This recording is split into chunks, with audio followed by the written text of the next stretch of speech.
Hi mga kauni, for today's vlog nga guys, ituturo ko sa inyo kung paano makikita yung mga past my day natin or stories natin sa Facebook.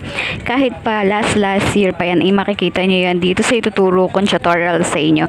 Pero bago yan, kailangan naka-update ang ating Facebook at pupunta lang tayo ngayon sa ating Play Store para naman kailangan talaga updated yung ating Facebook para naman hindi tayo nahihirapan sa mga bagong feature ni Facebook. So pag nandito kayo sa Play Store, i-search nyo lang dyan yung inyong Facebook at i-update lang natin. Pero kung naka-update naman yan guys, is pwede na kayo magdiretso sa Facebook. I-open lang natin yan. Ayan, ganyan. Makikita nyo open. Pero pag walang open na nakalagay update lang. Tapos makita nyo yung profile nyo sa taas. Click nyo lang yan and papupunta kayo sa menu. Hanapin nyo yung memories. I-click nyo lang yung memories. Ayan guys, makikita nyo dito yung mga past stories natin na ginawa natin kahit pa yan last year pa yan. So ito yung previews stories natin is from January. So makikita nyo sa taas may parang orasan dyan. I-click mo lang yung parang orasan sa taas, yung tabi ng memories. At makikita mo dyan yung mga last year pang mga my day na ginawa nyo or stories na ginawa nyo. So ayan, puntahan lang natin dito sa taas. Ayan, papakita ko lang sa inyo. So, medyo mabagal. Ayan, i-click nyo lang yan. At yan, ito yung mga past na my day na ginawa nyo or story. So, ito, this from January to. So, may mga date yan. Kung natatandaan nyo yung mga date yan, is pwede nyo na lang hanapin dun sa taas. Sa search, may search sa taas is yung date. Pero kung hindi nyo natatandaan, i-scroll nyo lang at hanapin nyo lang dyan. So, ayan guys. So, may mga date yan, November, may October. So, talagang nandito lang siya sa ating memories. Hindi siya nabubura. Kung hindi nyo na siya nakikita sa inyong stories, ibig sabihin, kasi 24 hours lang yun, di ba? So, ito guys, nandito lang siya. Dito siya naiipon. So, ayan no, makikita nyo kung ilang date, kung anong date yan.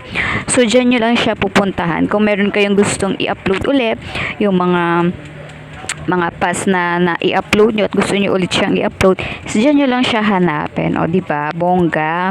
Kayo mga may past dyan. Char. So, ayan. Dyan lang yan nakikita. So, mayroon akong hinanap dito na parang yung kumuha ko ng passport. So, ayan, i-upload ko siya ulit kasi. So, hahanapin ko lang. So, mandito lang yan eh. Nakita ko na nga siya dito. So, ito for example, ayan. Pwede nyo yan i-download guys. Nakita nyo, may download dyan. Ayan, save photos lang kayo dyan. Kiklik nyo at madadiretso na yan sa inyong gallery. So, ganyan lang. Hanap pa tayo. Pag video naman, hanap tayo ng video guys. So, meron ako ditong mga video eh. So, hanap lang tayo. So, ayan. Pag may mga, ayan, ito tulad nito. Ito yung picture lang pala ito. Ayan, ganyan lang. Upload lang natin. Save lang photo natin. Yan. Pero yung video yung hahanapin ko, guys. So, meron ako ditong video nung ako ay kumuha ng passport eh. So, ayan, ito, guys. Nakita ko na siya. So, may date naman yan, guys. Hanapin ko lang. Ayan, nasa na ba? Yan, nawawala. Nakita ko na siya eh.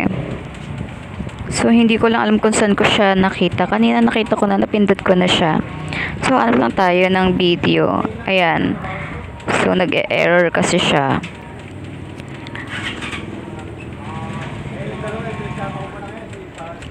Ayan. So, ayan. Hanapin lang natin. Tulad na lang nito. Ayan. So, ito, ayan, save video naman ang nakalagay yan. Mabilis lang yan at magsasave yan sa inyong gallery, guys. Ayan, ganyan. Diba? Kaya kung meron kang gustong ulit hanapin sa past mo, ay char. Pwede nyo yung hanapin dito sa memories. Yung mga in-upload nyo, is pwede nyo ulit yan i-upload. Ayan, ganyan lang. So, kung ako sa inyo, guys,